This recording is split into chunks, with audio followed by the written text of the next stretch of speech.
Il ne faut jamais se contenter de ce que l'on est.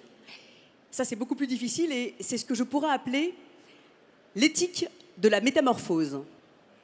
Oui, la métamorphose est une éthique parce qu'elle est un certain rapport à soi et surtout un certain rapport aux autres. À propos de la métamorphose, l'un des plus grands intellectuels du XXe siècle, Elias Canetti, avait l'habitude de dire « Bien peu se rendent compte qu'ils lui doivent le meilleur de ce qu'ils sont ». Alors le problème, c'est que cette éthique de la métamorphose a été plutôt malmenée ces derniers siècles. Oui, nous nous sommes enfermés dans nos identités, dans nos communautés, dans nos secteurs, dans nos métiers. Nous nous sommes rapetissés à l'intérieur des frontières de nos entreprises, de nos administrations.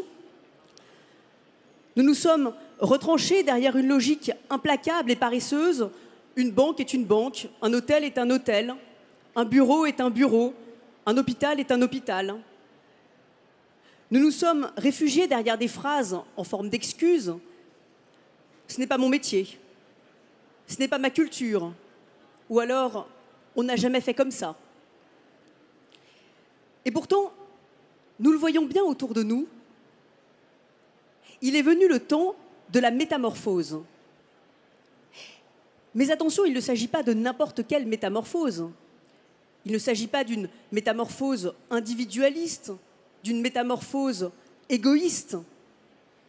D'ailleurs, entre nous soit dit, on ne se métamorphose jamais tout seul.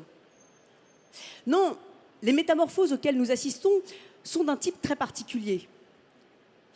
Il s'agit d'une métamorphose par contact avec l'altérité. Et c'est ce que j'appelle des métamorphoses réciproques. Alors ça paraît peut-être extrêmement abstrait, et c'est là où justement cette figure du centaure, mi-homme, mi-cheval, peut nous éclairer.